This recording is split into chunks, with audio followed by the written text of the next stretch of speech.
नमस्कार दोस्तों, स्वागत है आप सभी का आज के हमारे वीडियो में। आज की इस वीडियो में हम बात करने वाले हैं, यदि आपने भी 2026 के अंदर CG BSc nursing entrance exam दिया है तो आप सभी काउंसलिंग का यहाँ पर बेसब्री से इंतज़ार जो है वो कर रहे हो।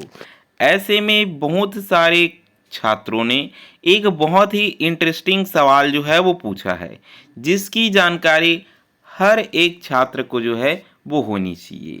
छात्रों का कहना है या फिर छात्रों द्वारा सवाल पूछा गया है कि मान लीजिए सर, हम जो है वो काउंसलिंग में भाग लेते हैं, यानी कि हम first list, second list, third list और आखिर में आखिर लिस्ट तक इंतज़ार जो है वो करते हैं। और मान लीजिए कि हमारा नाम जो है वो काउंसलिंग की किसी भी राउंड के किसी भी लिस्ट में नाम जो है वो नहीं आता है, तब क्या होता है? आखिर लास्ट में हमें क्या देखने को मिलता है? शायद आप सभी के मन में ये सवाल जो है वो चल रहे होंगे कि आप भी काउंसलिंग में भाग लेते हैं और मान लीजिए कि काउंसलिंग में आपको कोई भी कॉलेज नहीं मिलता है, किसी भी कॉलेज में नाम नहीं आता है, तो आखिर में होता क्या है? तो चलिए वीडियो में हम यही बात करेंगे कि क्या आपका पूरा साल यहाँ पर बर्बाद हो जाता है या फिर जो है वो मेडिकल काउंसिल की तरफ से आपके लिए कोई नया रास्ता यहाँ पर जो है वो निकाला जाता है। तो सबसे पहले हम वीडियो में जो है वो आगे बढ़ते हैं और धीरे धीरे हम काउंसलिंग प्रोसेस को समझते हैं कि आखिर एंड में आखिर होता क्या है। लेकिन वीडियो में आगे बढ़ने से पहले यदि आप हमारे चैनल में पहली बार आए हो तो सबसे पहले आप चैनल सब्सक्राइब कर देना, वीडियो लाइक करके बेल आइकन ऑल पर सेट कर देना ताकि हर ज़रूरी नोटिफिकेशन सीधे तौर पर आप तक पहुंचती रहे और आप कोई भी ज़रूरी जानकारी यहां से बिल्कुल भी मिस ना करो। तो देखिए, आप सभी का यहाँ पर जो है वो काउंसलिंग प्रोसेस सबसे पहले तो 4 राउंड का होता है या फिर मैं बोलूँ कि 4 लिस्ट का होता है, जो कि कुछ इस प्रकार का होता है। यहाँ पर यदि आप सीजीडीएमई की साइट पर आते हो और यदि यहाँ पर आप काउंसलिंग प्रोसेस देखते हो तो काउंसलिंग प्रोसेस के अंतर्गत आपको जो है वो सबसे पहले रजिस्ट्रेशन करना होता है। अब रजिस्ट्रेशन आपने करा, फॉर्म वगैरह भरा, तो आपकी जो है वो सबसे पहले फर्स्ट लिस्ट आती है। अब फर्स्ट लिस्ट के बाद कुछ चीज़ें होती हैं, एडमिशन लेते हैं नहीं लेते हैं, सीट मिलती है नहीं मिलती है, स्क्रूटनी होता है नहीं होता है, किसी का फेल होता है किसी का पास होता है। तो उसके बाद डायरेक्ट यहाँ पर सेकंड लिस्ट जो है वो जारी की जाती है, जितनी भी सीट यहाँ पर खाली जो है वो बच जाती है। अब ठीक इसी प्रकार का प्रोसेस सेकंड लिस्ट के लिए होता है। किसी को कॉलेज अलर्ट हो जाता है, किसी को नहीं होता है, किसी का स्क्रूटनी पास होता है, किसी का नहीं होता है। जिनका होता है उनका एडमिशन हो जाता है, जिनका पास नहीं होता है उनका जो है यहाँ पर सीट खाली बच जाता है। फिर आपकी आती है तीसरी लिस्ट। ठीक है, तीसरी लिस्ट के लिए आपको फिर से यहाँ पर फॉर्म भरने का मौका जो है वो दिया जाता है। ठीक है, जिसे मॉप अप राउंड जो है वो कहते हैं तीसरी लिस्ट को। ठीक है, तो मॉप अप राउंड यहाँ पर होता है। फिर मॉप अप राउंड में वही चीज़ें होती हैं, किसी को कॉलेज मिलती है किसी को नहीं मिलता है। ठीक है, अब उसके बाद किसी का स्क्रूटनी पास होता है किसी का नहीं होता है, जिसका होता है एडमिशन ले लेते हैं, जिसका नहीं होता है एडमिशन नहीं ले पाते हैं। अब ठीक उसके बाद एक और लिस्ट हमें देखने को मिलता है जिसे स्टे राउंड कहा जाता है। तो स्टे राउंड में यहाँ पर जो है वो एडमिशन के लिए कुछ चीज़ें यहाँ पर खाली जो है वो होती है। अब ये आपका जो है वो एक टोटल चीज़ें हो गई कि आपका जो है वो काउंसलिंग में इतना तय है कि फर्स्ट लिस्ट आएगा, सेकेंड आएगा, थर्ड आएगा जिसे मॉपअप कह देते हैं, फोर्थ आता है जिसे स्टे राउंड यहाँ पर कह देते हैं। लेकिन मान लीजिए आप एक ऐसे स्टूडेंट हो जिसका ना फर्स्ट लिस्ट में नाम आया, ना सेकंड में आया, ना थर्ड में आया, ना फोर्थ में आया, तो आखिर ऐसा क्या होता है कि आपको यहाँ पर चांसेस मिले या फिर यहीं से आपका कहानी ख़त्म हो जाता है, आपको एडमिशन जो है वो नहीं मिलता है, या फिर जो है वो जिन कॉलेजेस में, क्योंकि देखिए मान लीजिए कि किसी कॉलेज में 100 सीट है तो पहले लिस्ट में जब नाम आया तो 100 में से भाई 50 भर गई, 50 बच गई। फिर सेकंड में 50 में से 25 भर गई, 25 बच गई। थर्ड में भाई 25 में से मान लेते हैं कि 20 भर गई। ठीक है, एक एग्जाम्पल मार रहे हैं, लेकिन 5 बच गई। चौथे में हम देखते हैं कि 5 में से आपकी 3 भर गई, लेकिन 2 सीट अब भी रिक्त बच जाती है। तो आखिर उन सीटों का होता क्या है, ठीक है? क्या वो सीट साल भर खाली रहती है, या फिर उन सीटों में किसी और माध्यम से यहाँ पर एडमिशन जो है वो देखने को मिलता है? तो यहाँ पर जो है वो एक इंटरेस्टिंग चीज़ आती है। जैसे कि मैंने आपको बताया कि 100 सीट है और फर्स्ट लिस्ट में भाई आपकी जो है यहाँ पर 50 सीट भर जाती है। अब 50 में से सेकंड लिस्ट में आपकी जो है वो 25 सीट भर जाती है।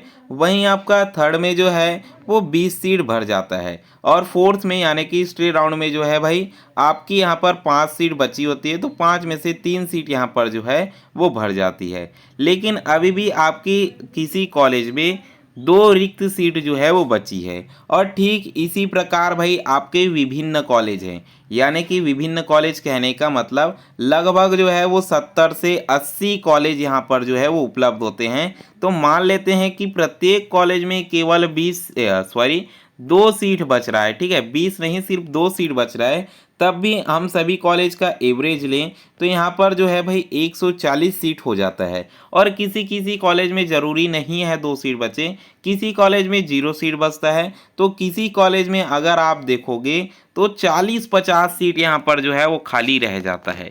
तो आखिर इन सीटों का होता क्या है, क्या साल भर खाली रहता है या फिर एडमिशन जो है वो दिया जाता है?